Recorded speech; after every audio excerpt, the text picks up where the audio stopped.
All praises goes to Yahweh, Bahashem, Yahushai, Bahashem, Rakakwadash. Double honors goes into the apostles and elders of Great Millstone that have taught me the truth. And much love, peace, blessings goes out to all the hopeful elect that are teaching the word of Yahweh, Bahashem, Yahushai.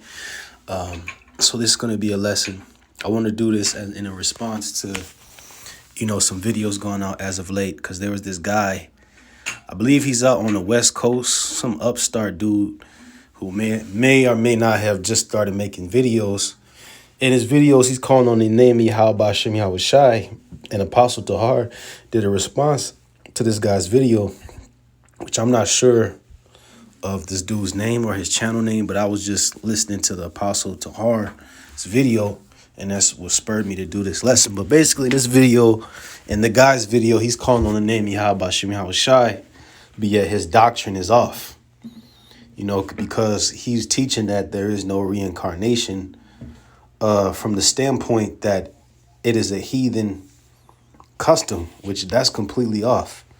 Because when you read the scriptures with understanding, you would understand that John the Baptist was Elijah. He was Elijah who was translated into the spirit world, and the Most High sent him back hundreds of years later to be born as a baby, John the Baptist. And that's how the Most High can do it.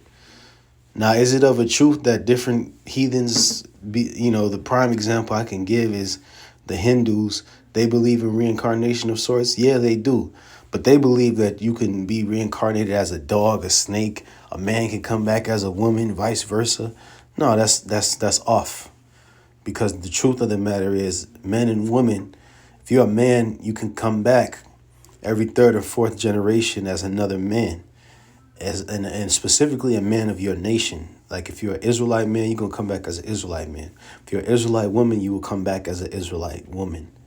And that's how the judgment of the Most High has played out since the beginning of time. And, that's just the cycle of life and death on earth, due to the wickedness that's within the sons of men. That's just how the Lord has set things up. So I'm going to go into the scriptures and get the understanding on John the Baptist. So it says,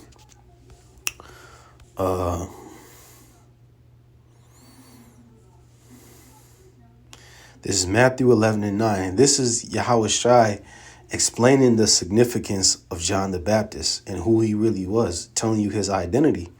This is Matthew 11:9. It says, but what went ye out for to see? A prophet? Yeah, I say unto you, and more than a prophet, because John the Baptist was an important man. For this is he of whom it is written, behold, I send my messenger before thy face, which shall prepare thy way before thee. And the messenger, which was, it was foretold in the book of Malachi that the messenger would lay the way for the way of the Messiah. And John fulfilled that because he was during his ministry, he made the path straight for Yahushai and pushed that the Messiah was on earth and he was coming to fulfill, the duty of cleansing the iniquity which is found in Jacob, all the 12 tribes, because the people just had to get prepared, similar to what brothers are doing now. You see this ministry, you see brothers prophesying of the second coming of Yahushai, and we're getting, other brothers and sisters' minds right for the second coming of the Lord. John the Baptist, he operated in that same stead, and that's why he was honorable. It says, verily I say unto you, among them that are born of women, there hath not risen a greater than John the Baptist. Notwithstanding that he that is least in the kingdom of heaven is greater than he.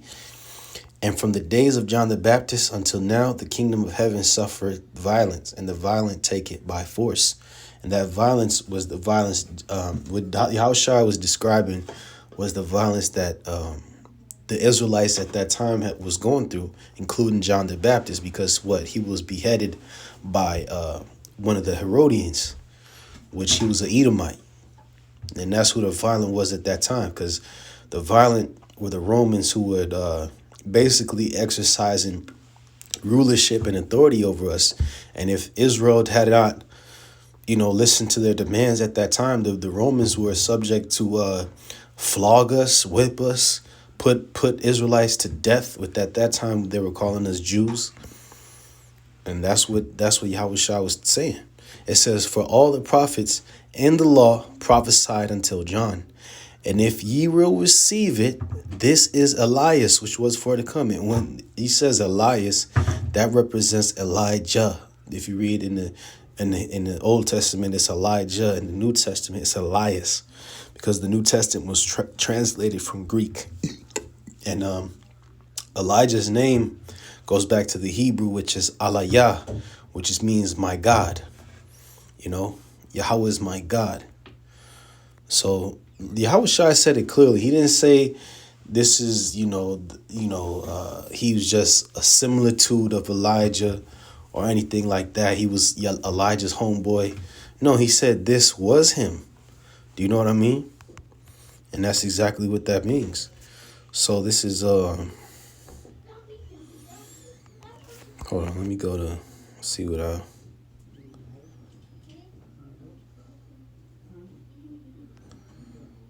Matthew 17:10.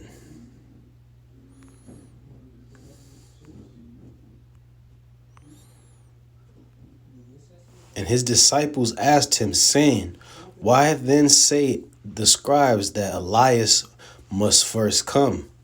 And why were they saying that? Why were the disciples asking that? Because they were confused about the timing and how the Lord was operating in the spirit as far as the prophecies went. Because the scribes were men that were well studied in the scriptures, and they understood that Elijah was supposed to come back before the Messiah. And Yahushua broke it down. He says, "And Yahushua answered and said to them, Elias truly shall first come and restore all things," meaning that Elijah will come before me. It says, "But I say unto you that Elias is come already." And why do he say that? Because John, like I mentioned in Matthew, the 11th chapter, that John is Elias. It says, "And Yahushua said unto them, Elias truly shall first come and restore all things. But I say unto you that Elias is come already, and they knew him not." Meaning that the people at that time, of course, you had disciples and men of the Lord that, followed Elijah. And they believed, well, I should say followed John the Baptist, and they believed that he was Elijah. But as far as the majority of the Jews at that time, they scoffed him, even to the point where they allowed him to get locked up, and then eventually beheaded. It says, "And they knew him not, but have done unto him whatsoever they listed. Likewise shall also the Son of Man suffer them." Then the disciples understood that he spake unto them of John the Baptist, because that's how they put the dots together to understand it. And that's a blessing that comes from on high. You can't get this thing and understand the mysteries of the scriptures unless Yahweh Hashem Yahushua has opened your eyes, man. You know what I mean?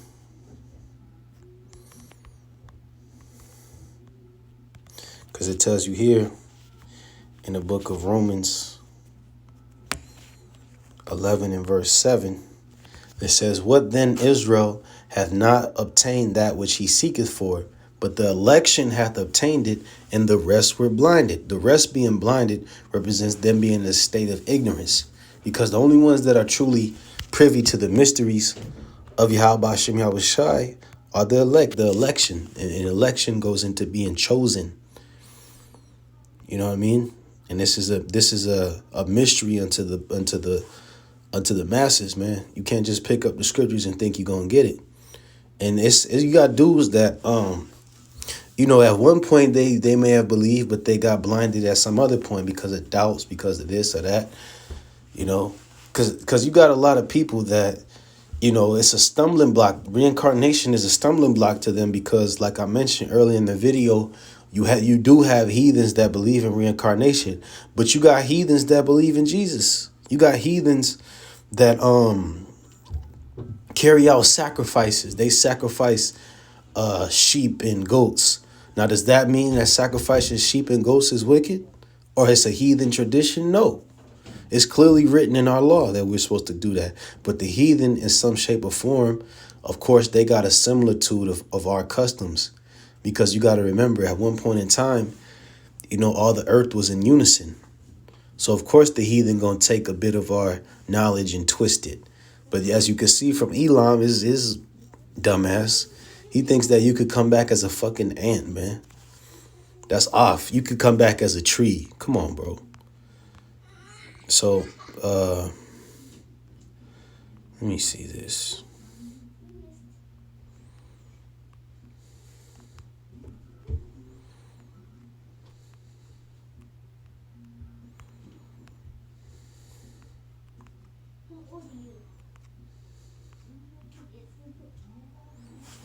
Hold on. I'm trying to look up precept. This is Mark 4:11. It says, "And he said unto them, Unto you it is given to know the mystery of the kingdom of the Most High. But unto them which that are without," meaning the heathen, vocab alone, Christians, Muslims, fucking the other 17 nations, the 2/3 which are Israelites that are cut off, they don't understand nothing. Unto those that are without, all these things are done unto parables, that seeing they may see and not perceive, and hearing they may hear and not understand, lest at any time they should be converted and their sins should be forgiven them. And that part where the Lord said Elijah, or John the Baptist is Elijah, that's not even a parable. It's plain. But you see, there's a stumbling block around it to where, and it's geared towards a lot of things of the scriptures that they just won't get. You know what I'm saying? Because only the elect is going to get it. So I'm going to get this other instance that shows you about reincarnation. This is the Lord when he spoke unto Daniel. It's a very short precept, but it hits the point. This is Daniel 12:13. "But go thou way to the end be," the end of days, after the Messiah comes back. Now, obviously, Daniel lived a few hundred years before the Messiah, did he not? So how could he live hundreds and hundreds of years to live into this day today? You mean to tell me there's a 2,500-year-old man walking the earth right now? Is Daniel in the flesh? No, of course Daniel died. But when the Lord said, stand thou thy way to the end be, meaning continue in your portion, because Daniel would come back. It says, "For thou shalt rest and stand in thy lot at the end of days," meaning he would die and stand, meaning stand to rise again, stand like he was standing in the ancient world in his lot as a prophet. Let's look at this word for stand.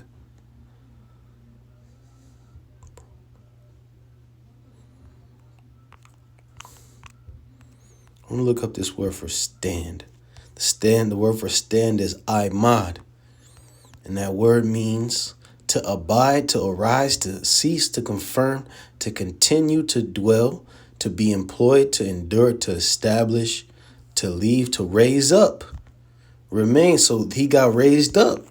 Daniel will be raised up. It shows you Daniel, he's living today. So, I mean, Lord's willing, that hits the point. It's edifying to you, brothers, to bring out the concepts of